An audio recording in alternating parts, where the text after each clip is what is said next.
Thutha wa Gen-Z kurariria mirurungano minene mothe wa kanaga kiumia giki, mirurungano ya gutetia thirikari na gukorwo na kiririkano kia mbeu njithi aria makuire hindi ya mirurungano, Rigathi Gachagua hanyukite mbere na kuua coro na guthaitha mbeu njithi uthatia mirurungano iyo.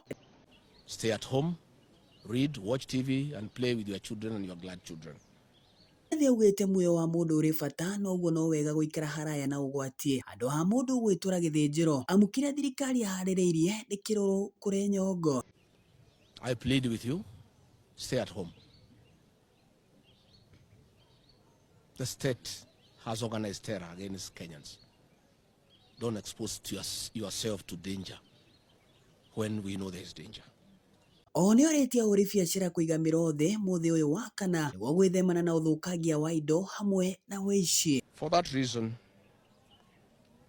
I do ask all businessmen across the country, especially the targeted areas of Nairobi, the Mount Kenya region, Kajiado and Narok, not to open their businesses on Thursday, 25th June 2026, and keep them closed and ensure they are well protected. Let them organize people to protect their businesses even when they are shut, because we have seen before goons in Nairobi breaking into businesses that are already closed. Iguru ria uguo Gachagua ni oritie njamba ya wira Moses Kuria mubunge wa Kikuyu ni Kimani wa Icung'wa kwita mucemanio na gwicurania wega amu aya nio makoretwo makihuthika ni thirikari gubanga njama cia kuhurithania muingi. To Moses Kuria, I ask you, what happened to you, my brother? Why have you allowed yourself to be used by William Ruto to persecute your kinsmen? Why, Moses Kuria? How much money do you need?